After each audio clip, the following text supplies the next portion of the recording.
Thank you, Mr. Chairman. Since you bring it up, why don't we just start there? Dr. Verma, I wasn't sure I understood your answer to Senator Moody a moment ago. Do you think that men can get pregnant?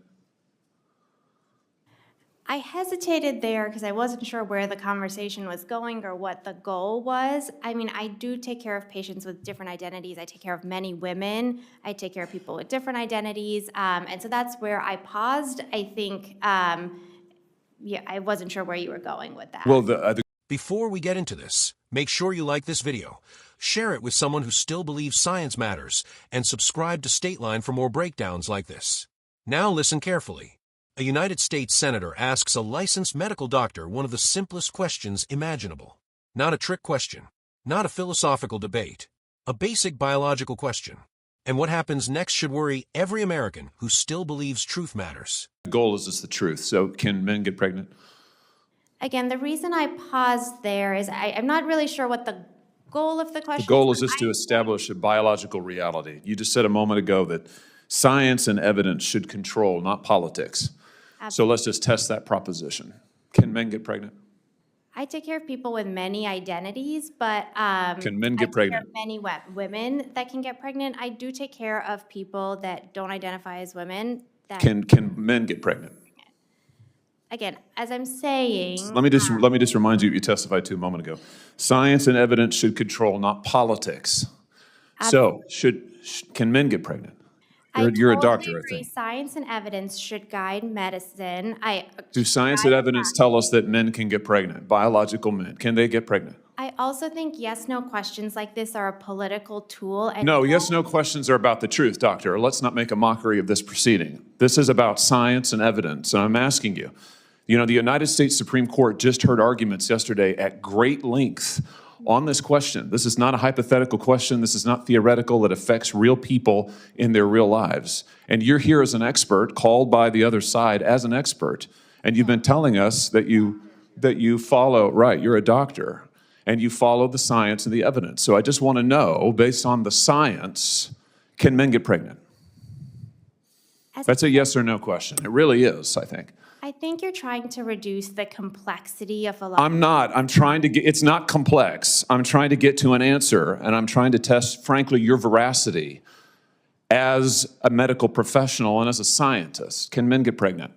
I think you're also conflating This is male extraordinary. female with No, I'm not conflating male and female. They're two different things. There's biological men and there's biological women. And I want to know, can men get pregnant? what you were talking about is biological. You're not going to answer my question, it sounds like to me. Biological males. This isn't hard, doctor. Can men get pregnant?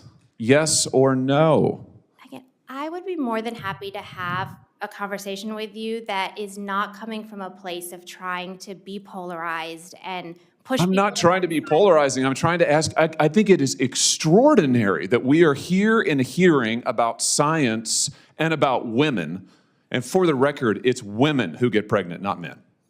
It also, We are here about the safety of women and science that shows that this abortion drug causes adverse health events in 11% of cases. That's 22 times greater than the FDA label, another fact you haven't acknowledged, and yet you won't even acknowledge the basic reality that biological men don't get pregnant. There's a difference between biological men and biological women. I don't know how we can take you seriously and your claims to be a person of science if you won't level with this on this basic issue. I thought we were past all of this, frankly. I can't believe we're still here talking about this. I am a person of science, and I'm also someone here who's here to represent the complex experiences of my patients, and I don't think polarized language or questions serve that goal. I don't think they serve the American people. It is not polarizing to say that there is a scientific difference between men and women, and I want this to be clear and for the record. It is not polarizing to say that women are a biological reality and should be treated and protected as such. That is not polarizing, that is truth. It is also, by the way, the United States Constitution, which offers unique protections to women in a variety of circumstances as women. And your refusal to recognize women as women and men as men is deeply corrosive to science, to public trust, and yes, to constitutional protections for women as women. And I think it's extraordinary that you would sit here and advance a political agenda that has been thoroughly discredited and rejected by the American people in this forum. And I'm glad we had this exchange because it is exceptionally clarifying. It is also in many ways quite depressing. I see that my time has nearly expired. I just want to thank the other witnesses for being here. Thank you for protecting women and children. Thank you for your valiant efforts. Thank you for following the science. And thank you, Mr. Chairman, for this hearing. This exchange happened in a Senate hearing where Senator Josh Hawley questioned Dr. Varma, who had just testified that science and evidence, not politics, should guide medicine. So Hawley does what any reasonable person would do. He tests that claim.